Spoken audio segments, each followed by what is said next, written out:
what again? What's up, everybody? It's your girl Bella Blaq, and you are now watching Will Hustle TV. That's what's up. All right, where you from? I'm from Blakely, Georgia. Real small town, real country. Okay. Yeah. All right. Do you remember your first studio session? Yeah, my first studio session was in a closet. Actually, yeah, it was in a closet. Okay. When did you first start taking music seriously? I feel like I've always taken it seriously, but I think like knowing that I don't want to do anything else outside of music, it had to be in 2019. 2019? Yeah. Okay. I noticed your presentation, your style, your swag is different than the rest. Like, what inspires your looks? So the term for my look would be vintage pinup kind of thing. I've always been a fan of like Dorothy Dandridge. Oh, I'm looking at this. Okay, so I've always been a fan of Dorothy Dandridge, Marilyn Monroe, just that whole era, that whole lady thing. I don't know. I just like dressing up and being theatrical is what I like. Okay. When was the exact moment that you just fell in love with hip hop? I was a kid. I had to be like 5 or 6. So I always knew music was my passion. Listening to Biggie, Missy Elliott, Lauren, just listening to Andre 3000, all those artists growing up, like it was just something that I felt like was a piece of me in them. Not even a piece of them in me, but it was a piece of them in me. So in them, so that was kind of dope. So when was your defining moment when you knew making music was your calling and this was gonna be your profession? I don't know. I think like that's a trick question because I always knew I was great at music, but like I said, 2019 is kind of when I was like, I'm not doing nothing else, outside of music. Like I'm gonna stop playing with myself and just like put my all into my career. So, yeah. Bet. You work on any up and coming projects? I actually have a project coming out. I'm gonna be dropping in August, and I'm super nervous because it's my first like real project. And I haven't like dropped a consistent like big body of work. It's really been like singles, and my singles are dope, but they're not even like a tenth of who I am as an artist. So with this project, I think that like it's gonna mean a lot to me because I really get to show people like who I really am as an artist. Yeah, one of the things that made me fall in love with you as a fan is your videos. Wow. So, like, what's it like working with you in a video? Like, do you come with your own concepts, or do the directors? Like, how is your whole video process? So I'm really hands-on with everything from my music. So my videos, I try to like really like give them my vision or the version of how I want them to see me. I love creativeness. I love different stuff. I like always surprising the fans, doing little things that kind of take it to the next level. So like in music they have ad libs for lyrics. I kind of look at the video the same way. Like you should have little pieces of the video that kind of like complete the whole thing, which is why I really like dissect my shit before we take it even to the director, which I wouldn't even say I have a director. They really just video the shit, and most of the time they edit very little because when they give it back to me, I literally have it broken down into seconds of how I want it to look. That's dope. All right. Yeah. What do you think about the dating pool right now? The dating. Like dating. Like I don't know if you're single or whatever, but like just dating. You got girls who think the first date should be an SDK type shit. I think that dating depends on each individual. The dating scene was kind of hard for me at Atlanta. It was just different. Like the people out here are different. They play like different kind of mind games and shit like that. So I know from my personal experience, like trying to date in Atlanta was kind of difficult. But I'm not gonna say I'm simple, but like I'm not like easily impressed. So I don't have to be at like a 5-star restaurant or none of that shit because I cook. So I'm really not pressed about it. Like we could do that shit like once every 2 months or like once a month or something like that. But it's not like I don't look at that as a first date. Now granted, I don't want to go to your house on the first date either, but like ice cream is good. Like if we just go somewhere, eat some ice cream or some shit, I'll be like, all right, cool, this was dope. So that way I can kind of like talk and it's not like you're trying to sell yourself to me. Like just chill, take it easy. Like, I don't know. That's just me. Would you date a guy who wears Gucci daddy shorts? think that hoochie daddy shorts aren't as bad as people try to make it.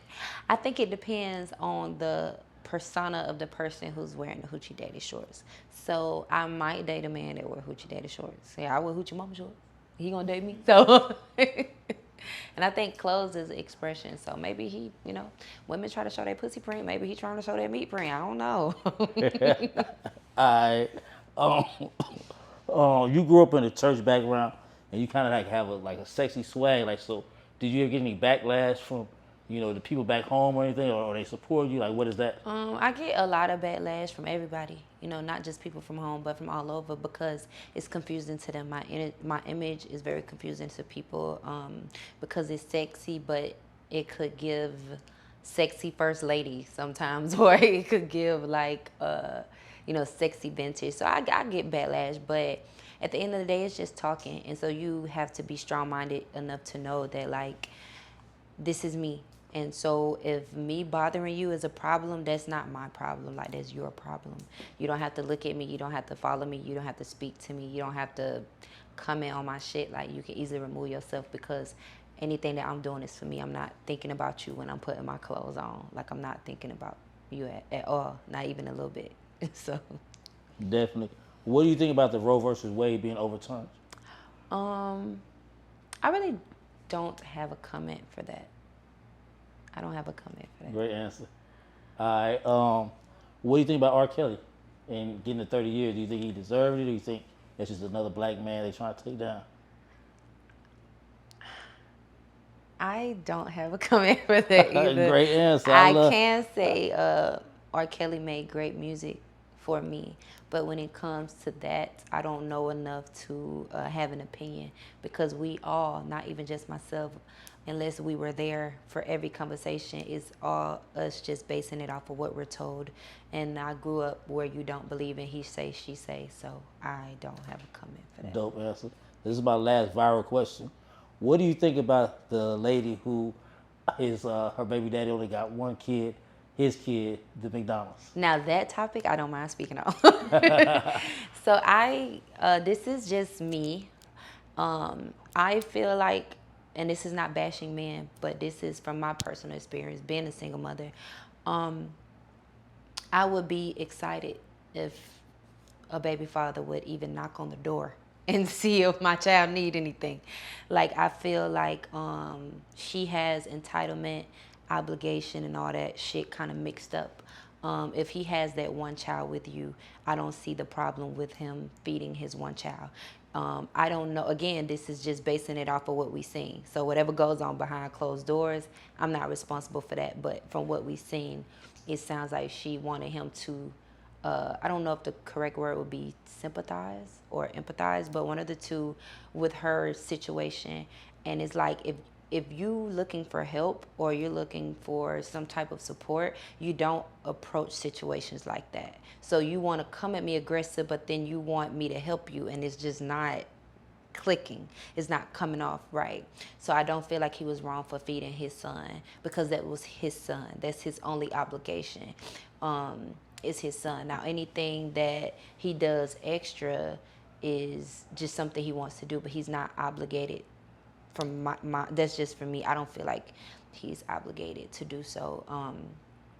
And like I said, because I spoke about this on my live, I feel like as a woman, I had my first child when I was 16. We probably didn't eat what we wanted, but I never made our situation somebody else's problem. Never the father, never their grandmothers, never none of that shit. Like, I never made that their problem. I did any and everything I had to do to make sure that I could feed them. Even if it was noodles, or some days we ate steak or whatever, but I'm not going to put that on them. And I'm not going to put that shit on their dad either, because they're not the primary parent.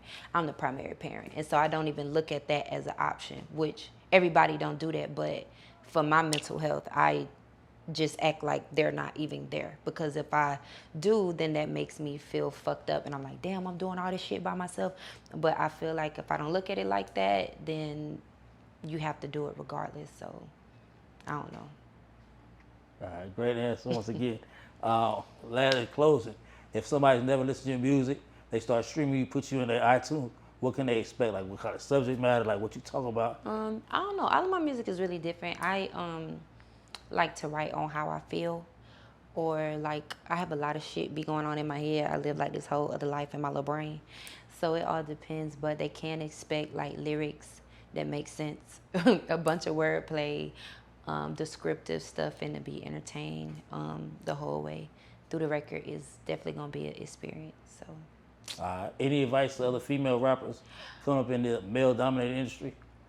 Um, the only advice that I would prefer to give anybody, not even just a female, is to know that where you are now is exactly where you need to be. And it might sound kind of big, but just know like you can't judge your path based on what you see on people. You don't know what these women are doing to get these things done. You don't even know what half of these men are doing to get these things done. So you kind of just got to know that you have everything that you need to get to the next level. Like no one can take you there. They can assist, but no one can pick you up and drop you off at the door. And if you allow them to do that, then that means that the same way they gave it to you, they can take that shit away. So I always tell people like just build, build, build. Like don't be so focused on reaching out to these execs, reaching out to these A&Rs, reaching out to these labels and shit. Like we living in a world now where they don't want to have to build an artist. So if you're reaching out, that means that you got to be built, because if you're already somewhat established, you don't need the assistance if you want to stay independent. So I feel like just keep pushing and focus on your fans. Like those are the only people who you need to be constantly writing every day, constantly asking them how they feel. Hey, check out my music, not a exec.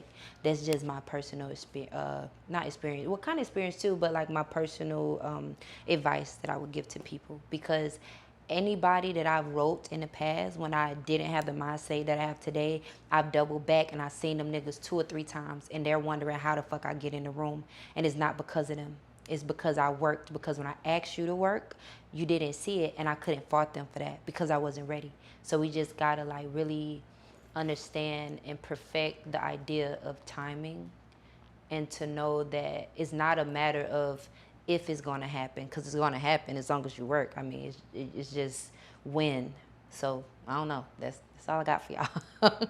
Definitely. Any shout outs? Shout out to you guys for having me.